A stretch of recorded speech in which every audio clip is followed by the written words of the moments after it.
Assalamualaikum warahmatullahi wabarakatuh. Salam budaya. Jumpa lagi para sedulurku semuanya di seluruh Nusantara di dalam channel Songmas 81, channel yang menceritakan tentang sejarah-sejarah para leluhur-leluhur kita, orang tua kita yang soleh dan soleha. Berikut juga amalan-amalan dan spiritual yang saya alami secara pribadi. Apa kabar para sedulurku semuanya?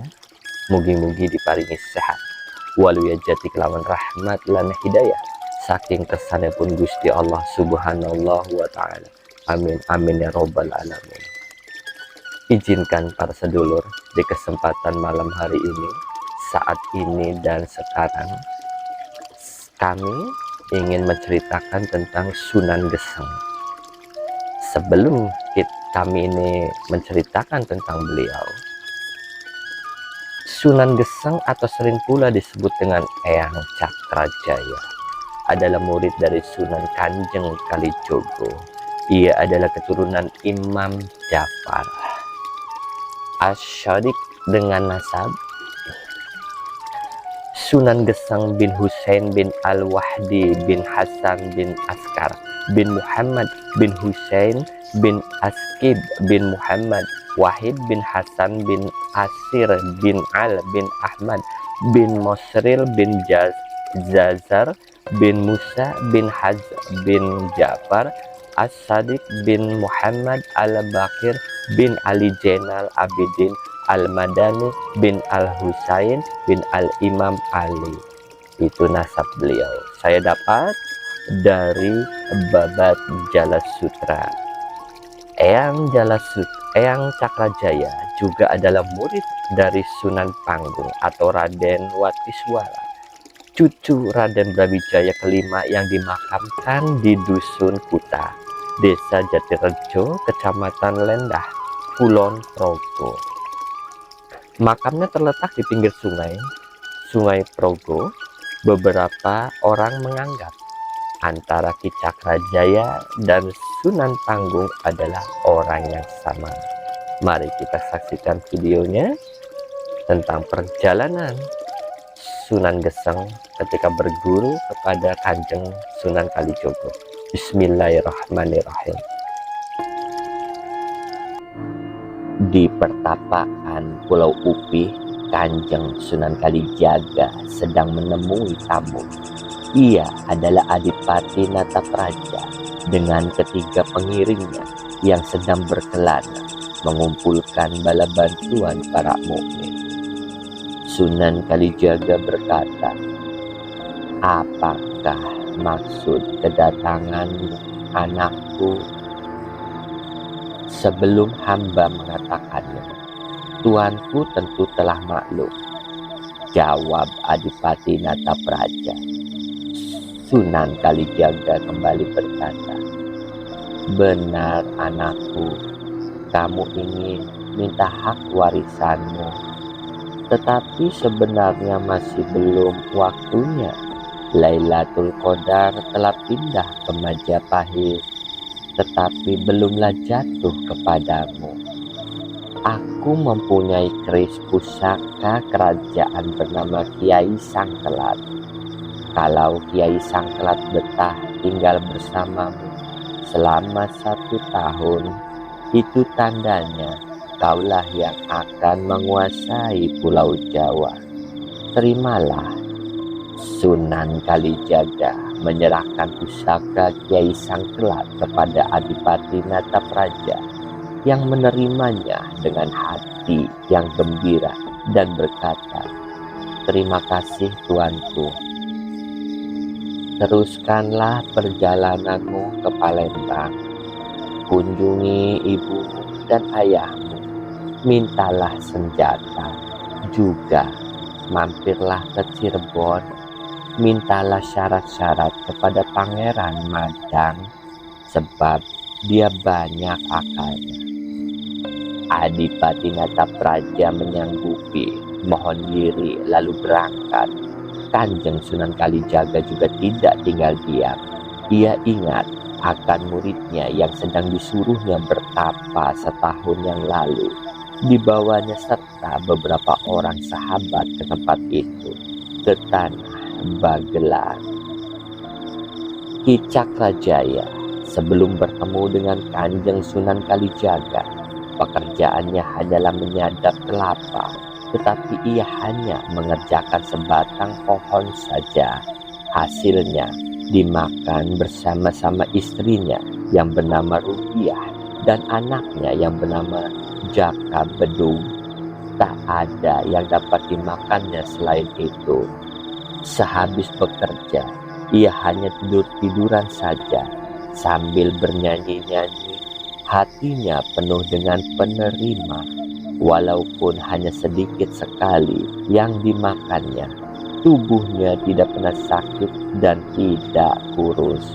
Pada suatu hari, Sunan Kalijaga datang berkunjung dan mengajarinya bernyanyi yang berisikan zikir. Pekerjaannya sekarang di luar menyadap hanyalah berzikir, dan tiba-tiba datanglah keajaiban ketika ia membuat gula dari nira yang dibuatnya gula berubah menjadi emas. Tetapi kekayaannya itu yang didapat tidaklah membuat hatinya tentram, bahkan terbangun untuk berguru kepada Sunan Kalijaga. Untuk mencoba kesetiaannya, Sunan Kalijaga menyuruhnya bersujud selama setahun. Cakrajaya itulah yang sekarang sedang dicari Kanjeng Sunan Kalijaga. Sunan Kalijaga tahu benar bahwa ia telah sampai ke tempat Cakrajaya bersujud terdahulu, tetapi sekarang telah berubah menjadi hutan alang-alang dan gelagah.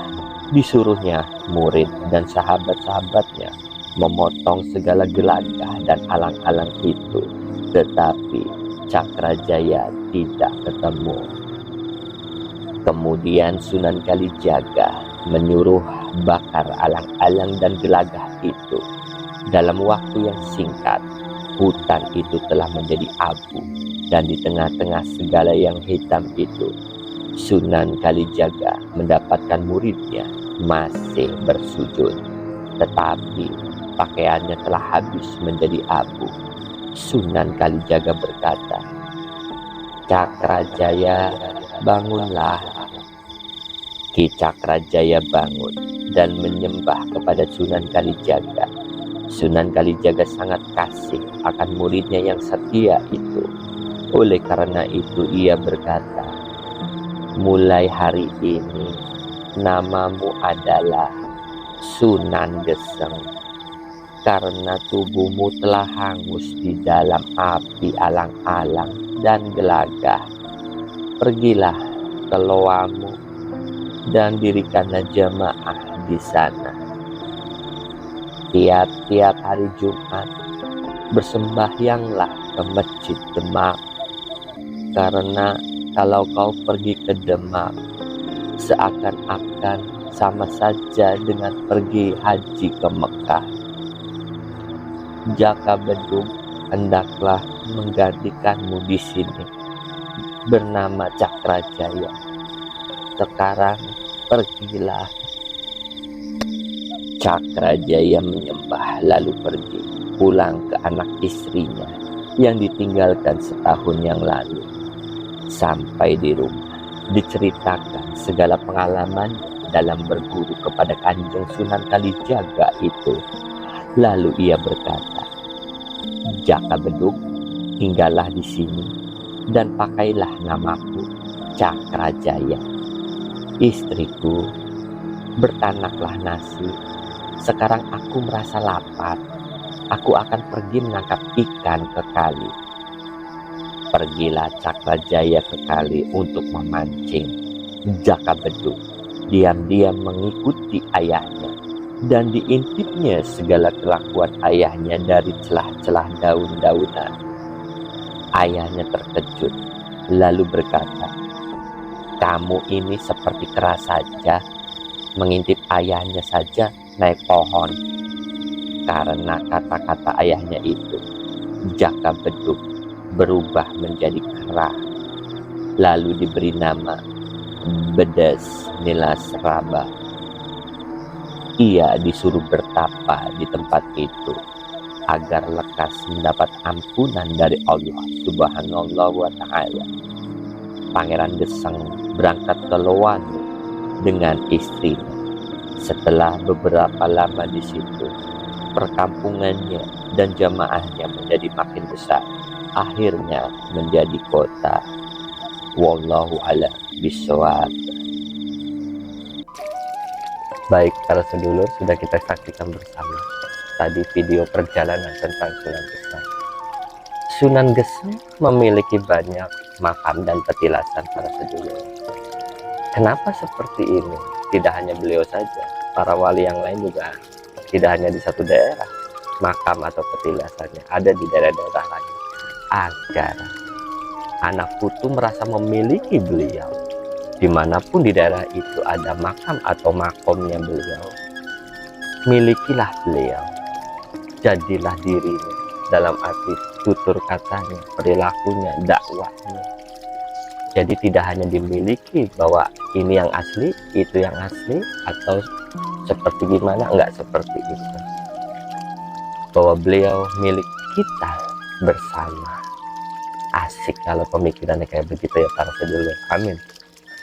Beliau memiliki makam atau petilasan di berbagai tempat di penjuru Jawa, yakni di Dusun Jolosutro, Piungan, Bantul, Desa Tirto Grabag, Magelang, Desa Gesing, Semanding, Tuban, Badegolan, Kutowinangun, Kebumen, Desa Seren, Sulang, Rembang, serta di sebelah alun-alun Kota Kediri, dan termasuk juga di Waliton, Temanggung.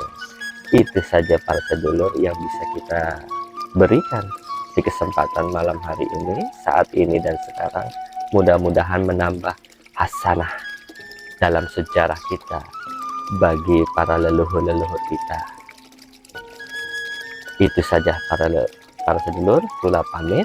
Mohon ampura jika ada kesalahan dalam hal penyampaian dan kurang berkenan dalam penyampaian ini. Kula mohon ampura.